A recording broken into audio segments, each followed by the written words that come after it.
le monde impérial de Noctis Prime connut un soulèvement hérétique terrible, dégénérant sur une guerre civile impitoyable. Cet affrontement meurtrier laissa les défenses planétaires inactives, et, dès lors, de nombreux Xénos en profitèrent pour mener des raids sur la planète. Qui pour s'emparer des richesses, qui pour satisfaire sa soif de destruction, qui pour rechercher d'antiques reliques.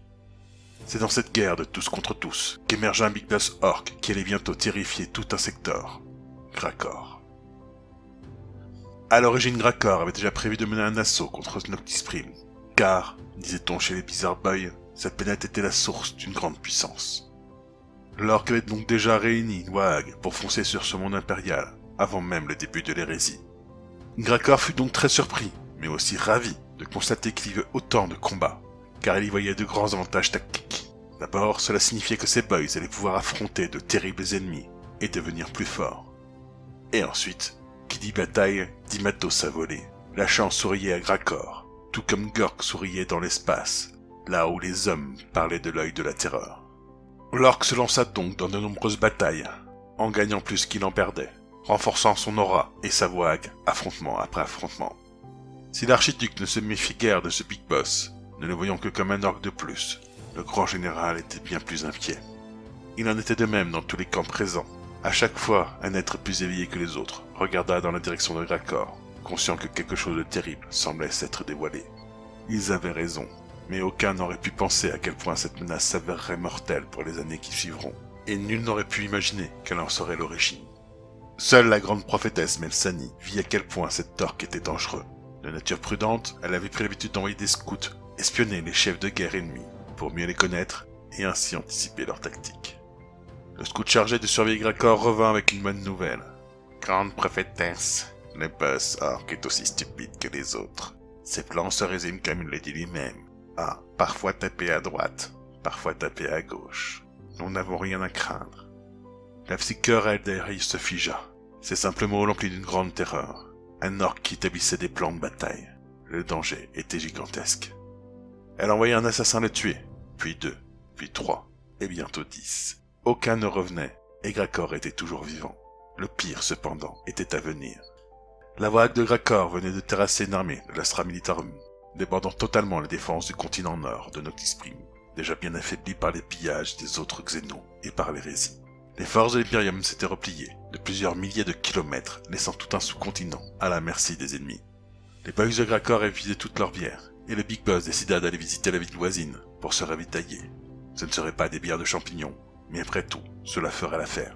Tandis que ses troupes pillaient les différents commerces et entrepôts, le Big Boss passait de maison en maison. « Vas-y, frappe à la porte !» ordonna-t-il à un de ses boys qui se contenta de cogner lourdement celle-ci, l'éventrant d'un coup de hache. « Non, j'ai dit frappe à la porte, pas frappe la porte, t'es con toi !» soupira Grakor. Dans le couloir de la maison se trouvait une humaine terrorisée, tenant fermement sa jeune enfant derrière elle, comme si elle espérait pouvoir faire écran de son corps malingre face à la violence des peaux vertes. Grakor s'avança vers elle d'un pas lourd, à moitié baissé pour passer dans le couloir trop bas pour lui. « T'as de la bière ?» demanda-t-il à l'humaine qui, surprise par la demande, répondit simplement « Non. »« Ben, un truc à boire alors ?» ajouta Grakor. « J'ai du thé » répondit machinalement et apeurée la jeune femme. « Du thé ? Je sais pas. C'est quoi ? Fais goûter !»